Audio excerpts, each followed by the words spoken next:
Decorators অ্যাসোসিয়েশনের বার্ষিক সম্মেলন আয়োজিত হলো মালদার মানিকচকের নূরপুর এলাকায়। বুধবার দুপুরে মানিকচক রতুয়া ডেকোরেটার্স অ্যাসোসিয়েশনের তরফে এই বার্ষিক সম্মেলনের আয়োজন করা হয়। উপস্থিত ছিলেন ডেকোরেটার্স অ্যাসোসিয়েশনের রাজ্য সম্পাদক গোপাল সরকার, মালদা জেলা সম্পাদক বলরাম ভট্টাচার্য, দার্জিলিং ডেকোরেটার্স অ্যাসোসিয়েশনের কোষাধ্যক্ষ টিঙ্কু দত্ত। এছাড়াও মানিকচক রতুয়া ডেকোরেটার্স অ্যাসোসিয়েশনের সম্পাদক বিশ্বজিৎ সাহা, সভাপতি শেখ সিরাজুল, কোষাধ্যক্ষ দুলাল রজক সহ মালদা জেলার বিভিন্ন প্রান্তের সংগঠনের সঙ্গে যুক্ত সদস্যরা। সংগঠনের সঙ্গে যুক্ত সমস্ত প্যান্ডেল, মাইক সহ বিভিন্ন ডেকোরেটর কাজের সঙ্গে যুক্ত সদস্যদের উপস্থিতিতে এই সম্মেলন আয়োজিত হচ্ছে।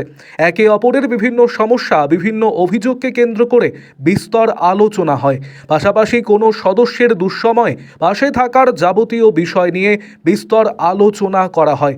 সরকারি বিভিন্ন কাজ বিগত দিনে করলেও তারা সঠিক সময় টাকা পাচ্ছেন না বলে অভিযোগ করেন সংগঠনের জেলা সভাপতি বলরাম ভট্টাচার্য। ফলে এই সমস্ত দাবিকে সামনে রেখে আগামী দিনগুলিতে প্রশাসনের দ্বারস্থ হবেন, আন্দোলনের পথে নামতে হতে পারে বলে জানিয়েছেন তিনি।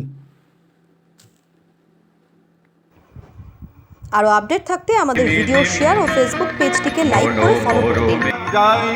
সকলকে শুভ নববর্ষের শুভেচ্ছা। আমাদের মানিকচক, রতুয়া এবং হরিশ্চন্দ্রপুর 2 এর সমস্ত লাইট, সাউন্ড এবং ডেকোরেটর সকলকে নিয়ে আমাদের এই বাৎসরিক সম্মেলন, যেটা আমাদের প্রতি বছর অনুষ্ঠিত হয় এবং আমরা বিভিন্ন স্পটে করে থাকি প্রতি বছর।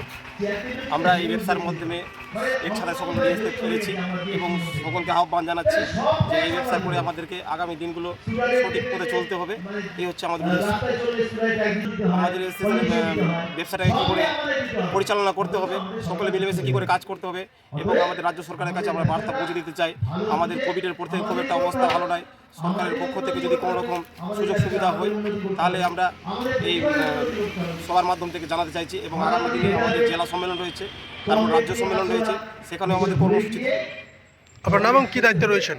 আমি মানিকচক রতুয়া ডেকোরেটর অ্যাসোসিয়েশনের কোষাধ্যক্ষ দায়িত্বে রয়েছি। নাম? দুলাল রজক।